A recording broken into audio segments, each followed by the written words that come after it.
It's Astrology Roast. I think it needs to sound like a shitty intro, like a funny shitty intro.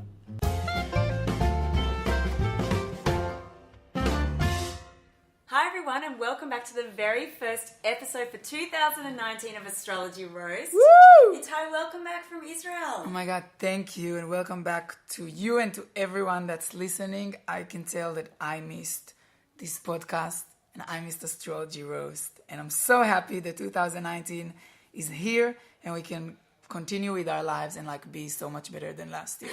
That's it. We continue with our very exciting lives. So, anything happen in Israel, in your life? What's been the cool jams, the hot goss? Oh my God. So, yeah, I've been in Israel for 2.5 weeks, which is, in Israel time, it's either a minute or my entire lifetime. And it was great. Some moments were amazing, some moments were less. Some stories I will save for Astrology Roast Live, so I can share it with the audience live.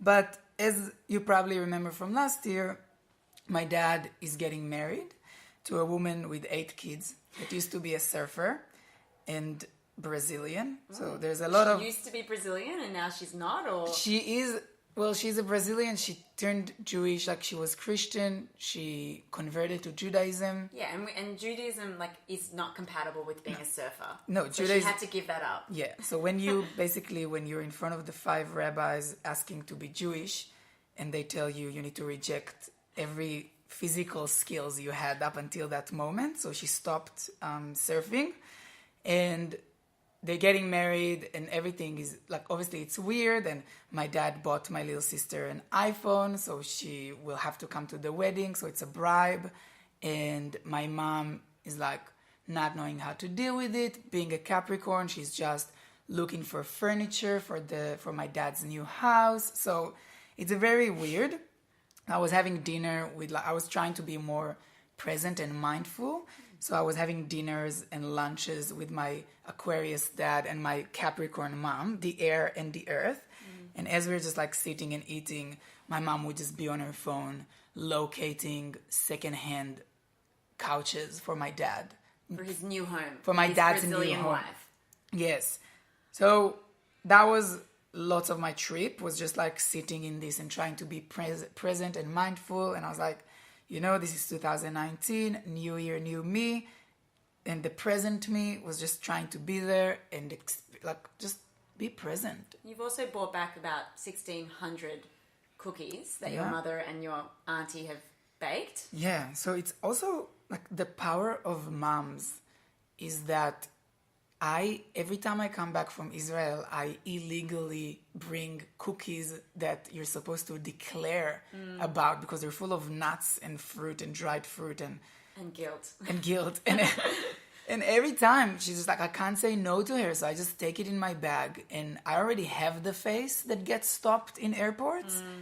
And I just go through and pretend I have nothing in there, and I get 6 kilos of cookies, and yeah, that's here. If you want some, they're going to last for the next 6 months. I know. I would love to offer Pete to send them overseas as well, like we did with the stickers, if people want cookies to send, but it won't work in the same way. But emotionally, it would be great to send 3 Moroccan cookies to Portland or Italy or to all our listeners.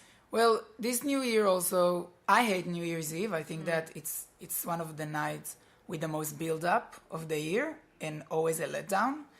So, if you're in a relationship, usually you end up having a fight and, staying in, at least from my experience. If you're not in a relationship, there's, who am I going to kiss? And then you're probably not kissing anyone. Yeah, I felt like I really got jibbed at that moment. So I was having a lovely break in Phillip Island with some dear friends. And I was surrounded by lots of couples, and we were there for the countdown. I was like, okay, this is the moment when I feel alone, and me and the universe are alone together, and everyone kisses around me, but they didn't even kiss each other. I'm like, guys, this is one of the rare, amazing perks of being in a long-term relationship. You look around, kind of like the OC when, in that moment when it's New Year's and he runs up the stairs and he kisses her. There's nothing I like. They're meant to break up, have a fight, and then New Year's Eve on that, 12 on the dot, you look for your partner or your loved one and you pash them. But I was with these steady, loving couples, and like no one pashed anyone. I'm like, I don't even feel excluded or alone, and I didn't know what to do with myself. I've said it so many intense. times. So many times I've said it on this podcast. I love a planned moment. Yes, I was like, this is the moment. Like we had sparklers. Oh my God. We near the ocean, like, or we needed to like run into the water and skinny dip and like. So throw our bras into the air and run in, but that we also didn't do just that. like in the moonlight. Yeah, there was none of that. It was just when Phillip Island. When I went to the Britney concert, she has a song that's called "Breathe on Me," which is one of her like most sexual, intimate songs, and she says, "We don't need to touch, just breathe on me." Oh my God! And there's a moment where she says, "Monogamy is the way to go. Just put your lips together and blow." And in her original tour, when she performed with that. In this moment, after she says this sentence, she was like fully French kissing a dancer for like 30 minutes on stage. And that was like 2004. And ever since that moment, I was like, I'm going to recreate that moment. So when I went to see Britney, and it was with a guy that I was, my Leo Israeli boyfriend, that I think I referred to on this podcast. And then right before that moment, when she was like, monogamy is the way to go, just put your lips together and blow. And I didn't have time to explain it because I didn't prepare him for that moment, but he was there. And I was like, I just turned to him and I was like, you have to kiss me in like 5 seconds. You have to kiss me. And then we kissed at that moment. And that was Virgo moon. My Virgo moon trying to create the perfect moment, the perfect kiss. Oh my gosh, which is never on New Year's Eve, let's be honest. It's never on New Year's. I hate New Year's Eve. Actually, I did have one of those moments on the New Year's in Sydney. Like, so for those who don't know, I visit Sydney very frequently. I have very high-flying friends that live there. A woman that's a media mogul who I stay with, who's a very fancy person, who's one of my best friends. So accomplished. So amazing. Like, just an amazing person that has transcended her Judaism. So all that stuff around, Jews can't be blonde, Jews can't be in the ocean, Jews can't, be high-functioning, kind people. I mean, they don't say that, but she can do all those things. What's her star sign? Obviously. Virgo. She's a Virgo. She makes Virgos palatable for me. But when I'm in Sydney, I become a different and better version of myself. And so one New Year's as well, I had the moment where I was like, big house party overlooking the harbour, ended up jumping into, skinny dip. I don't know if I was skinny dipping. I think I was still clothed head to toe, but other people were skinny dipping, and I jumped, met this guy, and we jumped into this pool, and we were swimming in the pool, and on that moment we were should we kiss? And it was like being in a film, and I was like, wow, it's never going to get close to this moment. Not in Melbourne anyway. No. So it can happen. You just have to go to Sydney. Definitely. But this year was even more, I don't know if it was better than other years or less, but let's just say that I was working in Israel, and on New Year's Eve, I was supervising a New Year's Eve party full of 16-year-olds that are my students. And boy, do they party. Boy, do they have fun. I was looking at everyone around me saying, thank God I'm not 16 anymore. Thank God I'm 30 and I'm not, it was just a good not a wake-up call, a good reminder that growing up is great. Yeah, when's the last time you remember holding a vodka bottle and partying? I mean, not that your 16-year-old kids that you were supervising would have been doing that. No. That's not what would have been happening. But that moment of holding alcohol bottles and swigging and oh my God, screaming, it's But that's best case scenario when you're 16. My version of being 16 in New Year's Eve was to be by myself. I was going to say, in an oversized coat. In an oversized coat, in some corner of some room. It's never the center. It's you should, wherever you are, just make sure you're in the corner. And yes, it was just, you look at so many, it wasn't even just my students. It was 200 16-year-olds from all around the world. And you just see people, and I'm not even going to talk about them. I'm going to talk about what it was like to be 16. And you just want someone to look at you, to notice you. And it's just no one does that. No one looks at you and you just, life sucks basically. But you have a lot of imagination. Yeah. At least I did. Wow. And look, I don't think I've mentioned this already, but Riri's also releasing whole new music in 2019. So for anyone that was 2018 was a bit of a weird year, and maybe you're entering into 2019 thinking it's still weird, it's still a bit odd. I know I've been feeling that. just know that there's something very, very special on the horizon coming up. Yes, and let's just mention that this year is starting smooth sailing. There's no retrogrades until March, and Mars is going forward. So this is the time to fulfill all of your sexual, all of your kinks, all of your ambition. Yes. Mars is in Aries as well. It's home sign at the moment, and it's a really fruitful time for getting shit done. Acting on your resolutions. 100%. It's a really good time to deal with your resolutions. Yeah. At least for the first 3 months of the year. Yeah, afterwards it's all downhill. Mars is in charge of ambition and sexuality, and it's in its own place. Maybe go and check where Mars is in your chart, so you will know what areas of your life it will affect more. But just in general, it's a going forward energy, so just use it. I love it. So Karen, get excited. I was rambling on about my New Year's and my Christmas time. What was your experience? My experience, so I was away for a bit of it, which was delightful. I was in a humble little beachside town / island called Phillip Island. Now, for anyone that's grown up in Melbourne or Victoria, Phillip Island is where all the weird kids would go growing up. So you kind of felt a bit, not ashamed to go there growing up, but you knew that like it's a bit of a dud place to be renting a house. And so interestingly, a lot of friends that I've made later on in life, like all of us grew up going to Phillip Island separate of each other. So there is this kind of deep connection, a spiritual connection that we share of having been locked in this weird island, which was always like way too hot or too cold. Like it's never fun. And I went there every single year because my auntie had a beach house there. Not one year did we ever even go into the ocean. Like I can't remember once. My dad can't swim. My mum just feels icky about the concept of water and also physical touch. And we never swam there. So I went this time with people that do swim and are not fearful of the ocean. And it was a very different experience. It was quite beautiful to experience it as an adult and having let go of some of those hang-ups. I also had the absolutely delightful pleasure of visiting some other friends that were also staying on the island. And these friends are really big fans of the podcast. And so I walked down to the beach to say hi to them, and they were all just looking at me and smiling. And I'm not like, as much as I love the spotlight and the attention, like I'm not this shy wallflower. I'm not backwards in coming forwards, as they say. You ain't. I ain't. I felt like such a fraud. I'm like, they started telling me about, you know, their horoscopes and like their opinions on their star sign and how they feel. And I just felt like a complete imposter wearing a wide-rimmed hat and a lot of SPF 50 sun cream. But at the same time, I was like, wow, this is what celebrity feels like. This is as high as my celebrity will go. And it was just... You just need to embrace it. I really try. I was like wishing that you were there, Itai, because I think you... like a pig in shit. Whenever people talk to you about their star signs, you're just like your eyes illuminate. You've got this big smile. You're like, well. I think my problem is it. the other way around. Like, I don't feel like a fraud. I think I feel too much confident. Like, I don't know enough to feel that confident. But that's great. I realize no one knows anything about anything. We've had one fan come up to us or talk to us in Darwin who was like, I feel like you guys can see through me.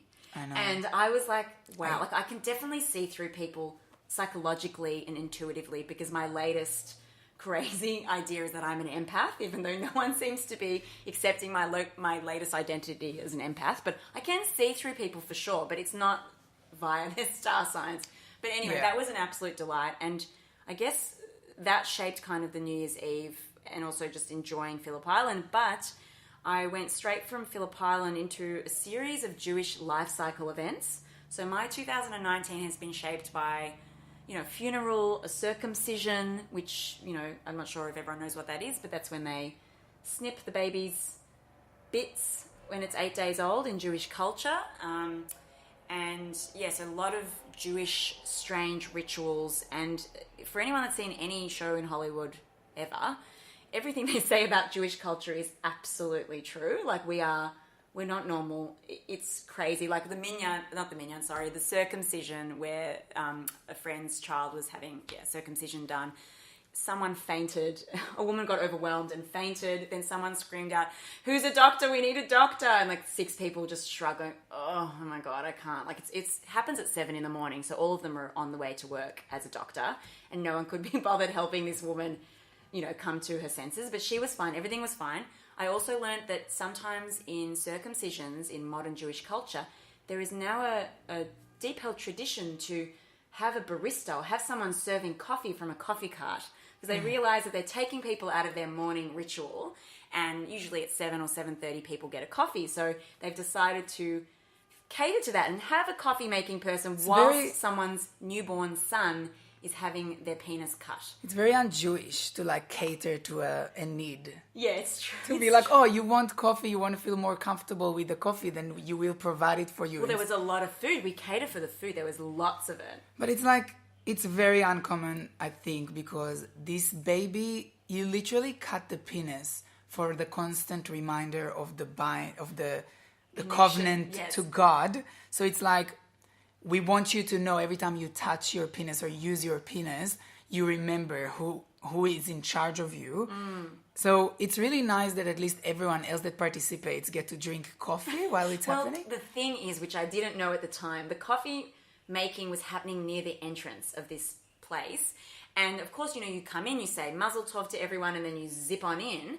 But I realized you have to get the coffee ASAP, because once everyone settles down, people are fainting, the speeches are being made, and if you don't have the coffee in the first 10 minutes, you're not getting it. And like I had a friend next to me going, "Oh my God, we missed the moment. I was like, we really did. So you need to know when to do that. Yeah. So anyway, for those who are looking for a fun thing to do on a morning at 7:30 a.m, there's often circumcisions happening around town, and it's very interesting.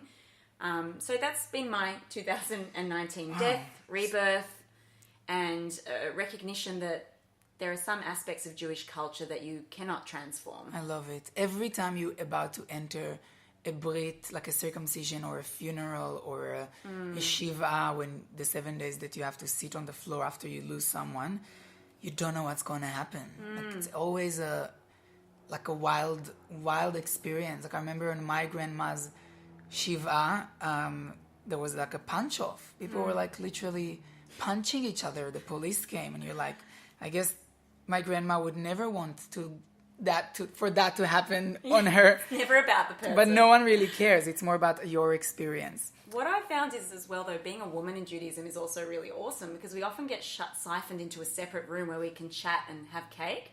So with this circumcision, I was very surprised that it was mixed. Usually the women, I think, we're separate. So I'm all for that separation, like the chatting, having a chat about what's going on, sitting around a table and talking about how your children going, how's your cousin, do you have a boyfriend? Person. Exactly. I must say that I know it is a woman's room, but as a gay kid with a very feminine voice, I was also a part of that room. You see, that's fun. Yeah, when you're a boy, you can still get into that room until about what, 10, 8? I'm still in that room. I don't know if people just listen to my voice and be like, "Oh, she's a woman. Come join us." But as a gay guy, like as a sensitive kid, you usually are with the women. It's like the sensitive kids in the swimming pool changing rooms that are still getting changed in the women's changing rooms. Yeah, with their mommy. Yeah. So I know this room is very... It's so good, and people are constantly shushing you. Like they go, shh, shh, and then no one knows what's happening.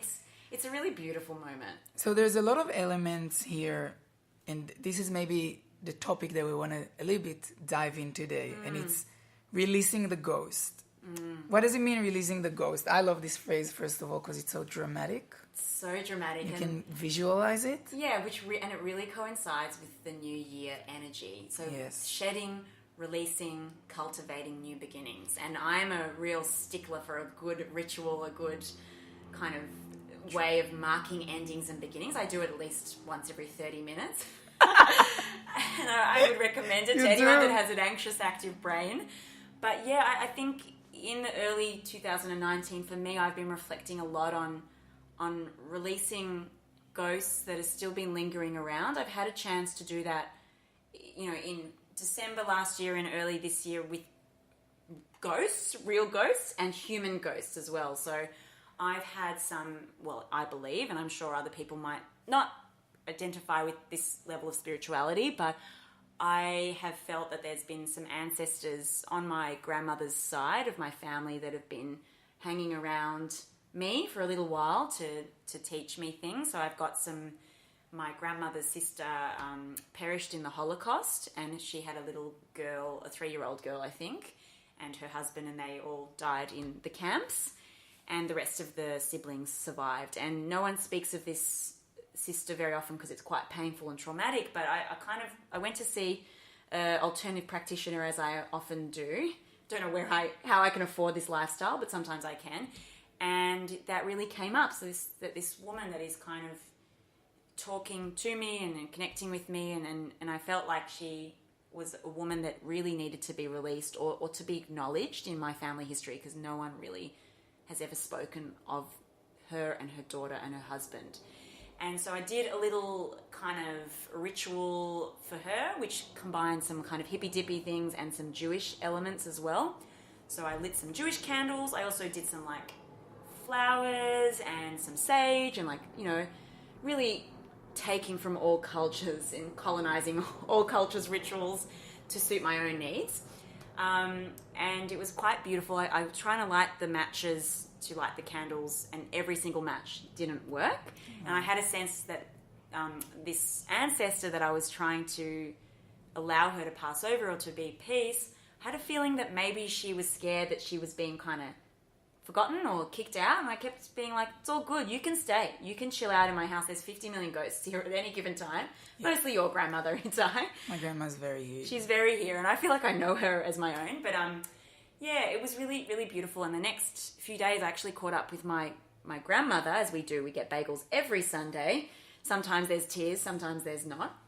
I didn't know that sometimes there's not. There's definitely, sometimes there is not tears. But it's a very intense moment on Sunday at Savion Bagel's house. Shout out to Savion, that always criticises me for my coffee choice because it's different. But we went there, and my grandmother, who never, ever, ever really speaks about this sister ever, just said to me, and she's like quite old, my grandmother too. She was just like, I dreamt of my sister last night and my sister's daughter, and she named her name, and she said, yeah, I remember her and her and they went to the camps and all this stuff, and she never talks about it. So it was really beautiful to give a name to people that need to have a name in my history, and because of pain and sadness, we can't talk about it. So that's a bit full on. Sorry if anyone's tuned out of that because it's too deep, but I just think it's awesome to do that stuff. For me, what I take from it is that sometimes you actually need to release something in order to keep it in a better way in your life. Yes. What's that quote from? You never forget, you never lose what you don't refuse to let go of. You only get to keep what you refuse to let go of. Oh my God. That's from Here I Am, which is a Jonathan Safran Foer book, which is basically 400 pages that you don't need to read if you've listened to this podcast. Yeah. I think you've gotten a taste of what it's like to be Jewish and in the diaspora. So those are ghosts. I think they're still kind of around, but I feel like they've been acknowledged and remembered, and I'm making an effort now to talk of it when it's appropriate. So that's some ghosts that I've been dealing with, but some real life ghosts. So other ghosts that seem to haunt people, and maybe is a little bit more relatable to people than the stories of my Holocaust ancestors, would be your ex-partners and ex-boyfriends and ex-lovers that linger. And we've all got a few that just have this energy, this claw-like energy, that their texts, their presence, their Instagram posts lingers like this familiar smell, and you either get really resentful of them, or you really think of them, or you block them out. But there's all these ways that we have to kind of keep them alive in a way, and they keep having that hold. And I was actually really grateful for the opportunity in early 2019 to have one of those ghosts in my past come from overseas to Melbourne, and I had a chance to try and release him. Don't know if it worked, but really felt like it was a good time for it to happen. We've got a new moon happening in a couple of days, so it was really positive. I went to get a coffee at our favourite place this morning where we plan and record the podcast Bayano, and they were like, how's things going, Kev? What's happening? They're really friendly and perky and happy people. I was just like, I just caught up with an ex last night. I'm quite sad. And they just smiled still in that kind of sympathetic smile. Like, I don't know what to do with your feelings. But yeah, it's been beautiful. Itai, you came as well, which was really, I appreciated that. To your hangout with your ex? Yes. I was very... You were there, you get told stories, and you kind of out ethnic'd him, like, you know? Yeah, I'm very gay best friend in that sense. Yeah, you really stepped into gay best friend vibes. Yeah, like there's some things I won't do, like I won't really go shop for an outfit with you as a gay best friend. Like I go shop for my outfit. Yeah, your $400 gold necklace that you just bought the other day with your other gay best friend. Yeah, I'm not really into the like ice cream in bed after breakup kind of thing. Yeah. I can do it, but I'm Grind very... in bed after breakup though. I feel like you're good at that. But I'm very good in like being mean to your ex. Yeah, you were so loyal, and you're really good at like Kmart. Yeah. At 4 a.m. and like. Yeah, so I'm more of like the best gay friend for like extreme experiences, not for like the daily routine stuff. Yes, I was there. I try to support. I try to be like, you know, unbothered and just, you know, kind of like be the emblem of your new liberated life. It was wonderful because everyone that was there at this catch up was like quite good friends, and he's quite good friends with my ex. And you were just a random addition. I literally, as I was entering and I was like giving everyone a hug, I was just like whispering to their ear, "I'm also here." Yeah. Like I'm the addition. I really wasn't invited to that hangout. You really were. But I was there. It was wonderful, and it was a really healing opportunity for me. And I'm wondering if anyone out there in 2019 has any ghosts that have been lingering for you that you need to release. I mean, it can't be just me that has 60 ghosts. Like, that doesn't seem fair. I had a really long process of releasing my ghost ex. Not your ghost grandmother. My ghost grandmother. My ghost grandmother, I actually don't want to release her. I honestly want to know Keep more. Her close in my bosom. My grandmother was a very quiet woman. She had a few like big sentences that she would say. She was very strong in that traditional way, kind of like holding the house together and being the pillar of the house, but not in a manly, like masculine traditional way, which is making all the decisions. She was more like there for everyone. She's wonderful. All the photos I've seen of her, she is wearing different patterned aprons in every photo, no matter the time or the event. It's always an apron. So it feels like even at your bar mitzvah or at a wedding, she was wearing an apron and a scarf. You never know when you know they're going to need some help in the kitchen. Seriously, she's ready to help. It's like Batman, but in the kitchen. Yeah, the real heroes don't wear capes; they wear aprons.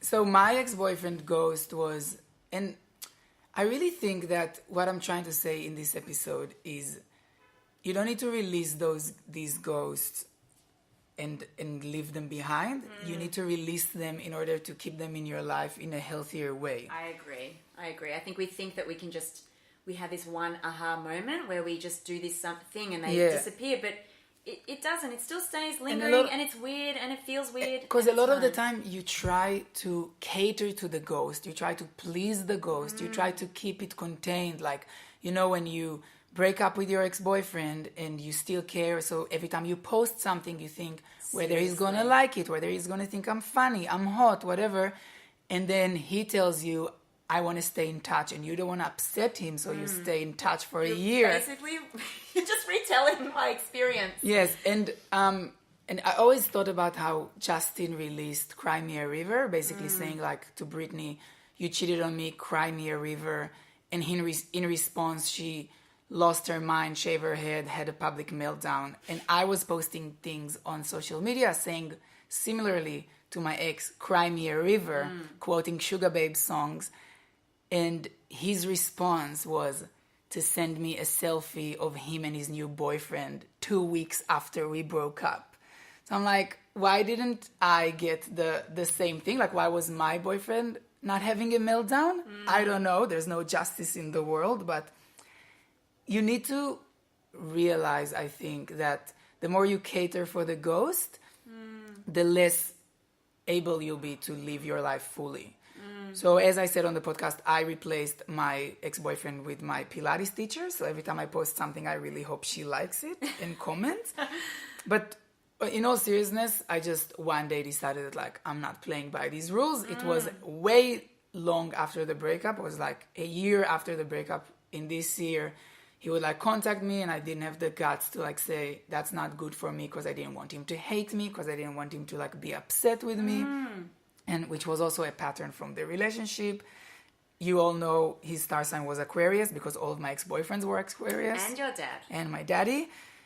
So, yeah. So I think the moment you release the ghost, the moment I said, that's it, don't message me ever again.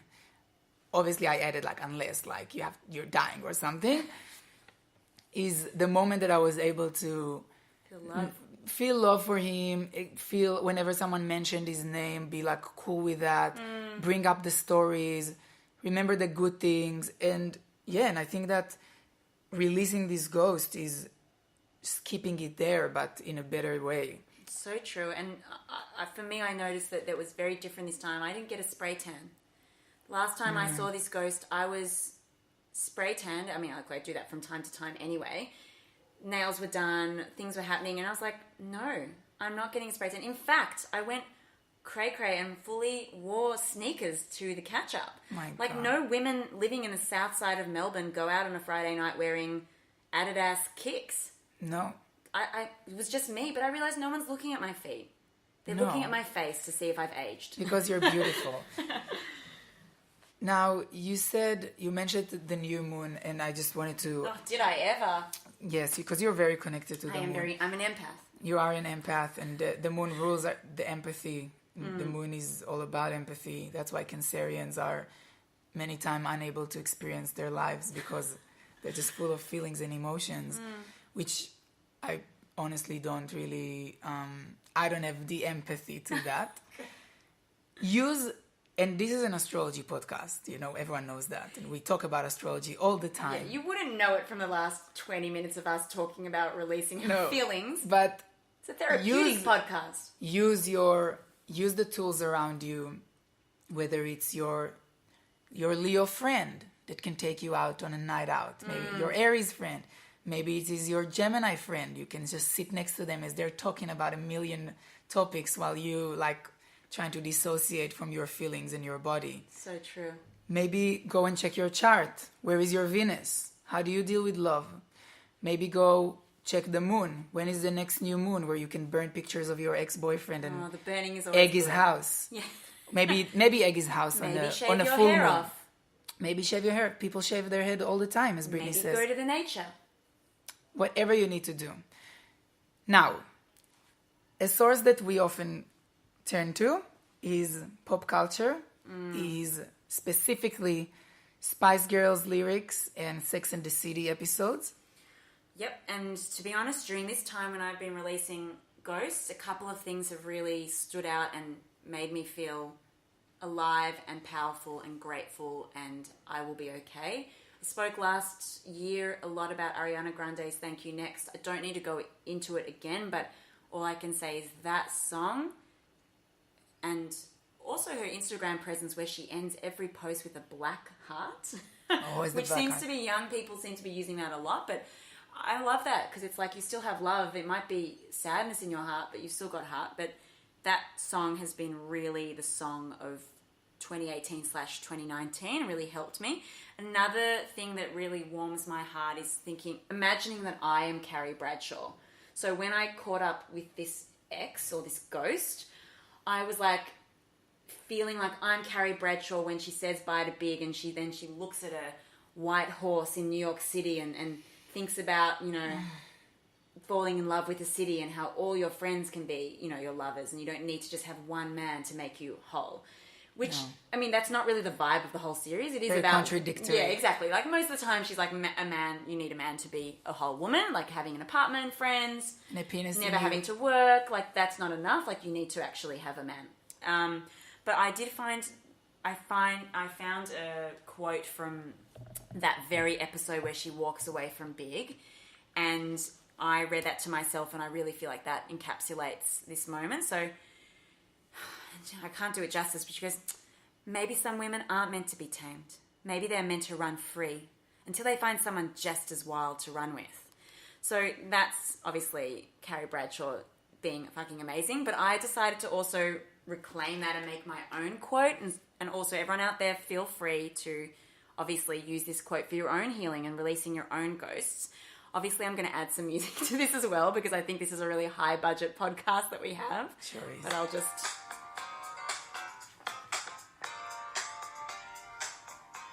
And it made me think that even though my psychologist is on leave until February, maybe we can just be each other's psychologists. And maybe, just maybe, the city can be our psychologist. And you know what? That's fabulous. That hit so hard for me. Wow, I don't even have a psychologist and no one's in holiday, but I just feel like I want everyone to be my psychologist after reading this, after hearing you saying Well, that. the city is our psychologist. The city streets. Wow, yeah, you know, when you walk around the Chapel Street and you see the Salvation Army store and you're like... And the smiles and the smells and the sounds. And the new graffitis and everything, and you just... It meets you in your deepest places. So I think we need to actually finish this whole ritual by me getting together with my 5 best gal friends and my gay best friend at a cafe, at a New York cafe, and laughing as we sit opposite each other in the booth and like fading out. And we should all order brunch and not touch it, not eat anything. Just have a chat and drink black coffee. Oh my gosh. And one of us should be like still drunk from yesterday. Oh my gosh. Oh my gosh. That Life should can be- be fabulous at 40. Love can be fabulous at any age when you don't have a job but a lot of money. Oh my gosh. So if you're out there and you are needing a little boost or any ritual to get rid of those ghosts that are still lingering, feel free to play a song and make a silly, stupid quote similar to Sex and the City and just love each other and love your friends, and we can all just be each other's psychologists. As we should. So, we hope this episode helped you a little bit in releasing your ghost. I definitely feel like I released some ghosts this episode, and I really feel relieved, and what I would guess some people feel after meeting their psychologist or their best friend. Now we have next week, exactly a week from today, the live event, Astrology Roast live event, which I'm so pumped about, and I know other people as well, because it's going to be fucking incredible, and it's like a chance for everyone that's in Melbourne that this podcast touched to join together in one room, and everyone that's overseas, we're going to live stream this whole thing on our Instagram account, on Astrology Roast on Instagram. The thing is, there's going to be a segment where we bring, hopefully, an astrologer, a legit astrologer, so not us, who just have lots of intuition and a very empty childhood that allowed me to read a lot about astrology. So, and obviously insomnia, which gives me the time to watch all the YouTube videos. Someone that actually does that for a living. Someone that offers chart readings, someone that knows, a Gemini all around that just is amazing in that. And she's going to come on the event and talk and give a talk, but also she's going to take questions. And because we want to be an inclusive podcast, we want people also, our friends that listen in the Netherlands and in Germany and in New York and in Dubai and everywhere. And we see you, okay? We see you. We know you're listening. We're filming you. And we want your questions as well. So if you have a question that you think other people will benefit from as well, please send it, DM us. I must say, as I said before, I love the DMs. Sometimes I feel like I can't help you. Like I had this 13-year-old asking me if she should break up with her girlfriend, and I thought I actually don't want to have this conversation. Like, sorry, like you're very young and I can't take responsibility. But if you're 18 plus, I'm more than happy to take responsibility. People ask me if they should go back to their ex-husband. I honestly, if you're 18 plus, I will give you whatever I think. I'm happy to take responsibility of your decisions. But if you're under 18, I feel a little bit like it's not normal and not okay. Yeah.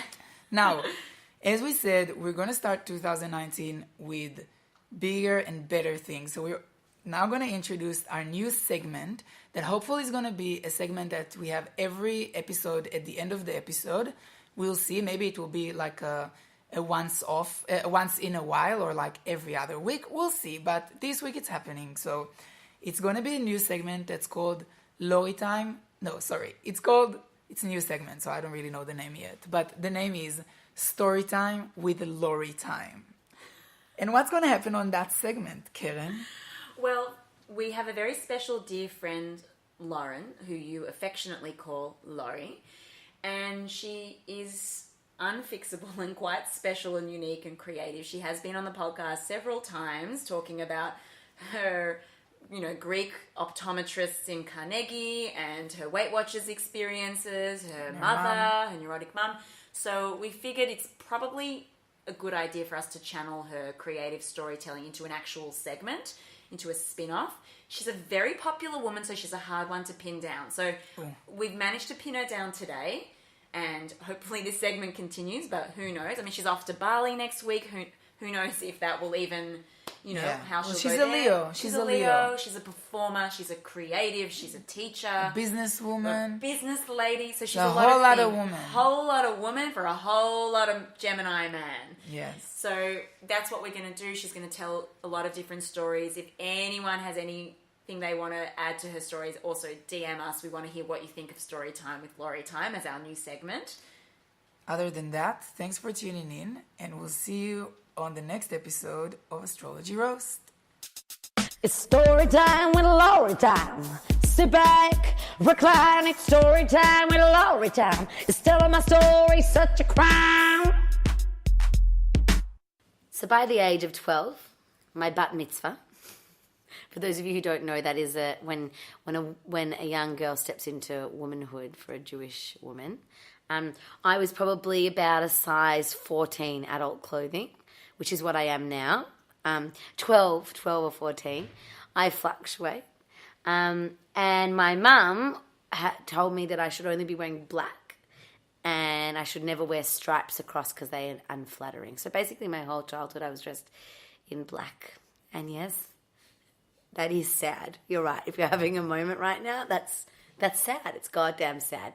But she was a wonderful mother. Anyway, she would kindly take me shopping and sometimes I'd be in the change room and she'd stand outside and after 2 seconds she'd just be like, Lauren, are you ready? Are you ready? Come out when you're ready. I want to see. And then she'd open the curtain. I'd be dying because I hated my body and everyone could see my body and she opened the curtain and I'm like, I'm not ready, Mum. And then I'd close the curtain and then I'd put something else on. She'd say, are you ready? Come out. I want to see. Does it fit you? Show me. And then she'd open the curtain again. I'd be like, don't open the curtain. And anyway, then I'd close the curtain again and it was just really awful. And then we'd be in the shop together, okay, and we'd be looking around and I'd be at the other end of the shop and she would just grab a piece of clothing at the top of her voice. She'd go and she'd hold it up above her head and she'd start stretching it out. She'd go, look, Lauren, I found this. It's really stretchy and wide. You should try it on. And it was like, I can't, for a 12-year-old, for a 31-year-old, that is super embarrassing.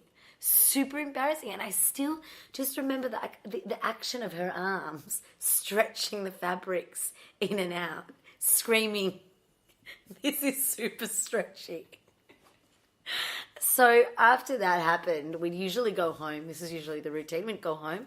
I'd put the clothes on. And then, obviously, because they were stretchy but not stretchy enough, I would put on whatever garment she got me. If it was a top, she would sit on the kitchen chair and she would hold the back of it and I would walk forward and lean forward so she could stretch it out as big as it would go.